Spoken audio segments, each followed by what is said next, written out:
I've been inspired. I recently saw this video on taking a dramatic portrait by YouTuber Glenn Dewis, and it inspired me. His setup was so simple, the way that he did it, and the end photograph was just so beautiful and amazing. And I said to myself, you know what? Why don't I go ahead and try to do that picture for a self-portrait? So that's exactly what we're gonna do today. All right, let's get this scene set up. So for the BTS, I have a Amran 100D and the aperture light ball thingy to make sure we can see everything nice and clear. Got this little GoPro recording, and let's get this scene set up. So first, we got the tripod, Fujifilm X-T4. I just got this used for $1,000 on eBay, upgraded from the X-T3 because the X-T3 didn't have the flippy screen. Look, I got the flippy screen now, bro. I can see myself when I'm recording, and they have the improved battery life. We're gonna be using the 56mm f1.2 for the shoot. The way Glenn does it is he uses a beauty dish, which I have a 24, or my beauty dish is 26.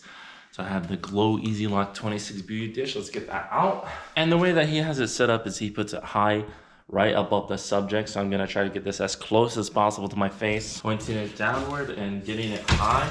Turn that on. So this is another Amran 100D and the Glow Easy Lock beauty dish. For my background, I do not have a fancy photo background thing, so I'm just using the curtains that I have in my house. Just the red curtains will work fine.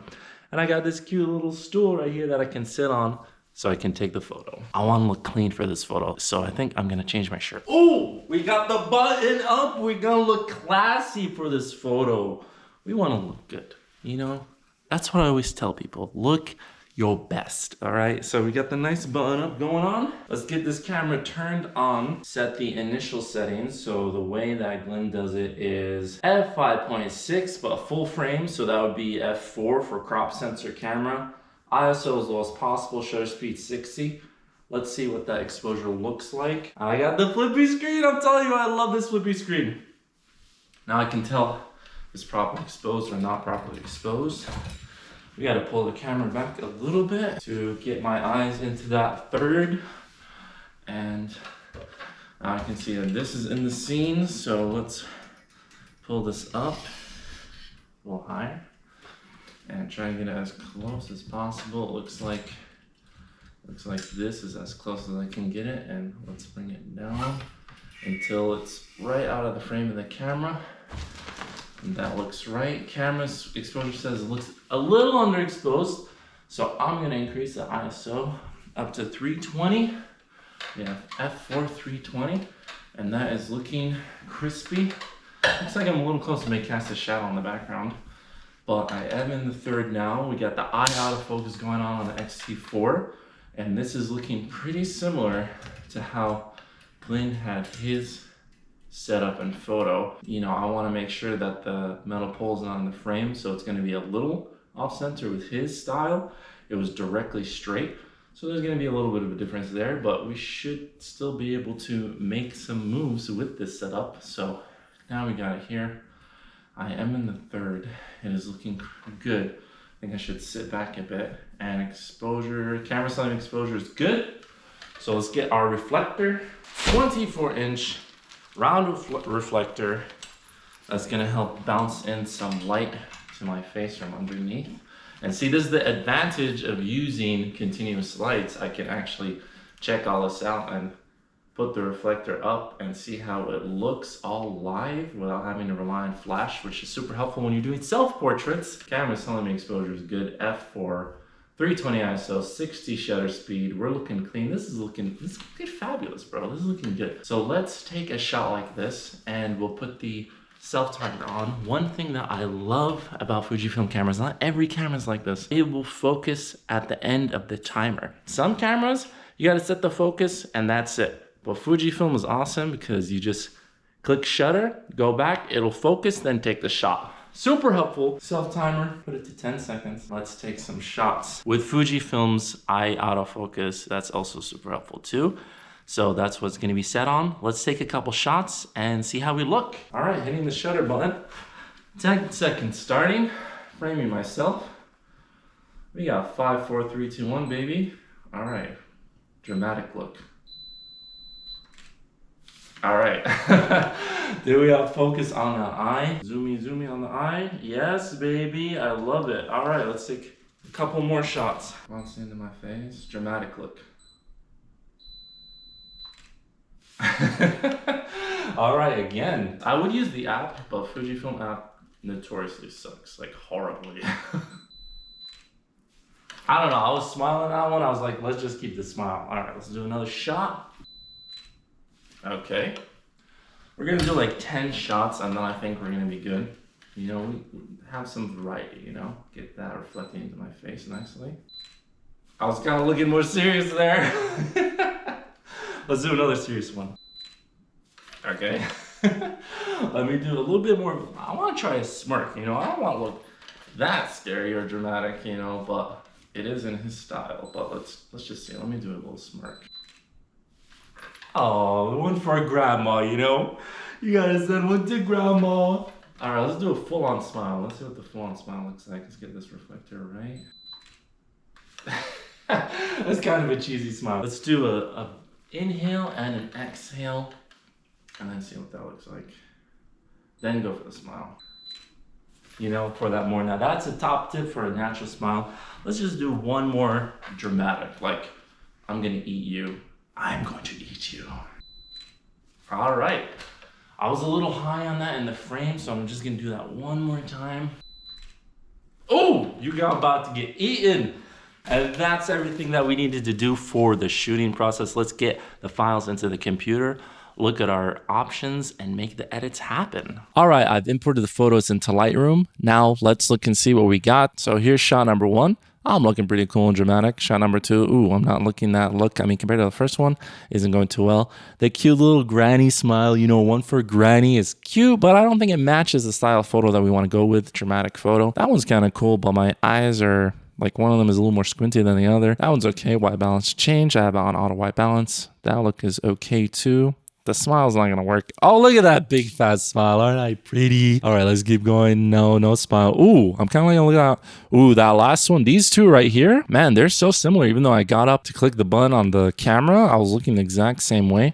It looks like my hair is getting caught a little bit at the top. I mean, that's the difficulty of doing self-timer, taking the photo yourself, but hey, we deal with it. So I kind of like, I mean, I really like the first one, but this last one right here is kind of giving me the mood and the vibe for this type of photo. So I think I'm going to go ahead and edit this one. So let's go to the develop module. First thing we'll do is the basic adjustments to the photo. So I'm going to add a touch of contrast, maybe put the exposure up. Highlights are pretty bright, so I'm going to turn those down, maybe -25. Pull the shadows up, bring some more of my face into the photo, bring the whites down just a touch and the blacks up a little bit. Put the texture up, 10, clarity 10. That's typically what I do. Now for sharpening, let me go ahead and go down to the masking. I usually like to set this at 60. And for portraits, I really love putting the saturation up just at 30.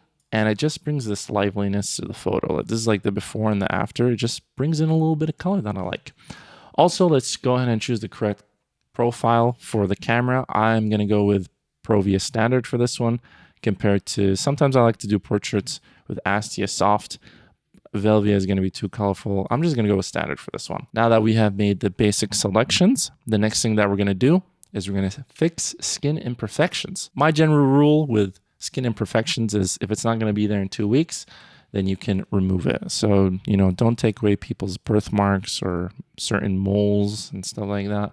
So I'm just going over, looking, I have this weird thing in my eyebrows right now that I'm not really too fond of having. Let me just make sure that those are taking them out nicely. This one kind of looks a little bit weird. Just sometimes just playing around and fiddle around with the settings and stuff to see what works.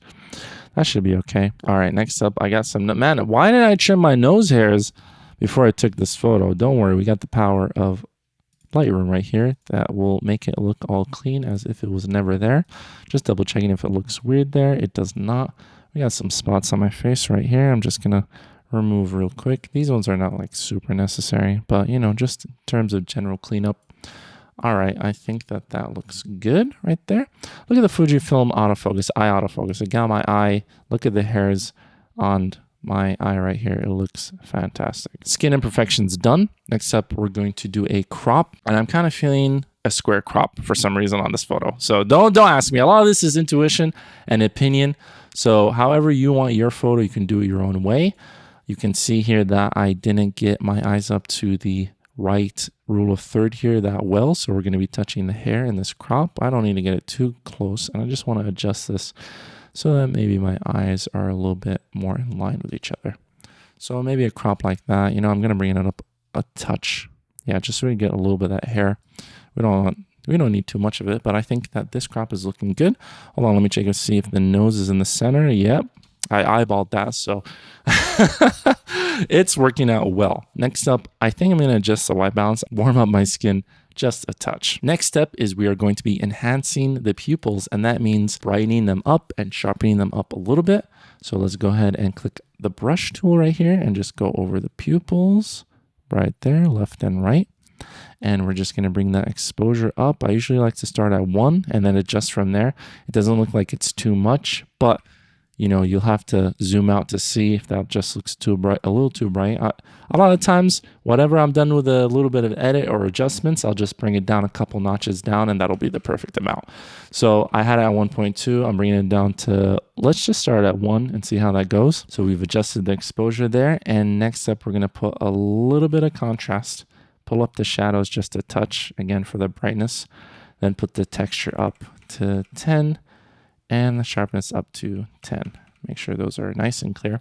Do I need to do clarity? Maybe I'll do 5 for clarity. So this is before and this is after. As you can see, we're just bringing the eyes to life, which I feel is the most important part of a portrait. You got to have eyes that look alive. And sometimes that means brightness. So the eyes are done. Let's go ahead and rename this to eyes. Keep organized. It helps a ton, especially when we're going to be doing a ton of layers for this edit. Eyes are done. Next step, we're going to be dodging and burning. Let's create a mask, brush, and we're going to put the effect to burn. We're just going to go over the darker areas of the photo. And the idea behind doing this is just we're adding a little bit more depth to the photo. And it's just going to make it pop and look cool. So this whole left side of my face is a touch darker. So I'm going to be darkening that. And then this side of the hair, I'm just going to darken my ear over here. And maybe the edges of my face. Maybe the chin a touch, you know. But we don't need too much there in the chin. Actually, I want to keep it a little bit brighter. And then the right side of my body and under the chin right here, just going to darken that up a bit. And that is good for the burning. So let's go ahead and rename this to burn. Next up, we are going to dodge. So click preset of dodge, and we're just going to go over the bright parts of the face. So we're just going to brighten the forehead right here, the side over here, my whole face, keep it nice and bright, and a little bit of glowiness right here. I'm brightening up that face, and then under here, the neck area and the whole left side, which is where the main direction of the light is. Brighten all that up, very nice and clean. Let's go ahead and make sure we got all the correct areas. Miss spot right here. I think that looks good. And you can see the before and after with dodging and burning. Look, it looks pretty darn flat, but this just adds a nice amount of depth to the photo that looks good. I mean, just like this alone, if we stop the edits here, this photo is incredible. A little bit dodgy and burning and bringing life to the eyes. I mean, it's looking crispy already. KFC, bro. All right, next up, we're going to be doing Glenn's 2010 sharpening technique. So the way that this works is we're going to first create a brush that's going to go over the entire face and the hair too. Why not? This front part of the hair. Just go over the main front part of the face right here. And we are going to do the 20 sharpening. And 20 sharpening means contrast of 20, texture of 20, and clarity of 20. Boom, right there. It just adds so much dimension to this photo. Look at the before and after right here. Just all that clarity. I can see things clearly now. All right. So let's go ahead and rename this 20 sharpening. And the previous one, I didn't rename dodge, so let's just rename that real quick. And next up, we're going to do the 10 sharpening technique. So this one, we're just going to be going over the eye area, eyes, nose, lips, and mustache right here. If you don't have a mustache, just the lips area. and we're going to be doing just 10. So that's going to be 10 in texture and 10 in clarity. All right, this is just awesome. Look how sharp and detailed this looks. I love it. Next thing that we're going to be doing, which Glenn does not teach, but I like to do, is we're going to be softening the blacks under the eyes right here. So I'm going to create a new mask. I'm going to brush under where the black parts of the eyes are. Just remove this. I went a little too far there. Right here. Actually, yeah, this area is kind of dark and black. Right here, just all the black parts of the eye that is happening on our face. And I like to choose the effect soften skin light, and that's perfectly fine. I'm just going to bring the clarity down a little bit more. And as you can see, the before and after, look, because we added all that sharpening, it's just really bringing it to the forefront. And I'm just reducing that. So the blacks under the eyes are not the forefront of the photo. So blacks under eyes, naming that layer, and rename the 10 sharpening layer. Keep organized. It is very important to do. So next up, we are going to be doing a fake depth of field effect. So we're going to click mask right here. We're going to create a new mask, and it's going to be a radial gradient, and you're going to want to make like an oval shape right here and invert it. And now what you want to do is get this first inner line right to the edges of the eyes. Okay, and the long side from the chin up to the hair area. So something like this is good. We can soften the feather a little bit here, get it closer to the eyes. Maybe enlarge it just a touch. Intuition, just how it looks. We're going to look and see how it looks. Now we're going to put the sharpness down to -100 and the clarity down to -50 is where I like to start. So you can see this has created a fake depth of field look, which adds just another layer of dimension that is just super cool for these types of photos. So that is what the effect is giving us. I'm just going to increase this here because the front hairs are just looking a touch weird.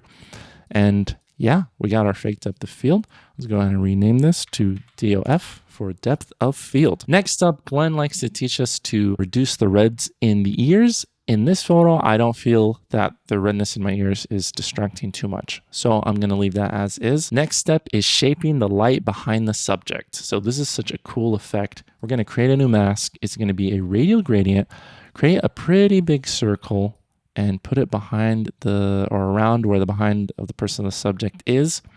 Now the light is coming a little bit more from the right side. So I'm just going to position this a little bit more to the right. We're going to invert this, and then we're going to click subtract, and we're going to click select people. What this is going to do is it's going to subtract me from the mask. So the only thing that's going to be affected is the background of the image. And you're going to see that when I reduce the exposure right here around 1.5, maybe even more, even less, just depending on how you want it to look. I'm going to stop here at 1.5. And what this has done is kind of created a spotlight effect behind us. So I think this is just a cool technique that just brings your eyes into the main part of the face, which is the eyes. Yeah, you guessed it right. So I am going to just adjust this a little bit more to be more in line with the eye line right here, the very center of it. I'm going to move it a little bit more to the right because the light is coming from the right side and it's darker on my left side of the face. So it kind of makes sense visually. Subconsciously, it makes sense. You know what I mean? Maybe it doesn't to you, but I feel like that's how it works. So you know what? I'm just going to put it like really close to the pupil of the eye.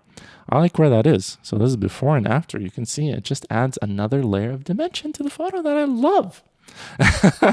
So look at this before and after. Look at the gains that we're making here. Look at these gains, bro. Next up, we're just going to brighten the middle section of the face. Oh, let's rename this to shaping light behind. Now we're going to create a new mask. And what Glenn teaches us is to brighten up the front side of the face where mostly the eyes and the nose are just these main sections, just another layer and dimension to give brightness to the image. So I'm just going to brighten this up, maybe 1 or 2, and that's it. Those are all the techniques that Glenn teaches us. But as you can see, I feel like the highlights are just a little bit too strong in this photo. So I'm just going to create a new layer, and I'm just going to brush over the areas where I think the highlights are just a touch too strong. So right here, especially my nose, maybe under the eyes, just a touch. Let me just remove that here. And I'm going to just pull these highlights down to make it more in line with the rest of my skin. -25 is looking pretty good right here. So look at this before and after. Maybe it is just a touch too strong. So let's bring that up, and especially under my eyes area. It kind of looks unnatural for it to just be dark underneath the eyeglasses rims. So yeah, that is looking, oh, anything lower than that is just gonna, like, it just affects the image too much. So we brought down those highlights so you can see the before and after right there. I think that looks a lot crisper and in line with the dramaness of the photo. Now, because it is dramatic, maybe we need to bring the exposure down a touch. And if we are going to do that, I want to just brighten up these eyes just a touch more. So you can see, oh, you can see the reflector in my eyes right there and the other lights going on. Yeah, that is the end of all the edits. You can see this is the before and the after. Look at this image. Look at how dramatic and how much drama is in this photo. I love the look of it. You know, I kind of want to brighten it up just one right there and maybe warm it up a touch. I don't know if we really need to, but again, for faces, I like it to be a little warm. Of course, I can continuously keep adjusting and changing and affecting things and doing micro edits, which I typically do. I'll probably walk away from this image and come and look at it in an hour and then probably make a handful of more adjustments. This is me doing a self-portrait of myself using the Glenn Dewis dramatic photo style. Go check his YouTube channel out and learn the techniques from him. I think it is just awesome and he's an incredible photographer. Thank you so much for watching. I hope it has been insightful and you have learned a thing or two in trying to create this style of photo. Links to all the gear that I've used so you can recreate this same style of photo will be in the description in the form of affiliate links. If you'd like to see me do another video doing a self-portrait in a different style, let me know. I can do it. I like playing around with lights and then showing you how I do it so you can recreate it too. Thank you so much for watching.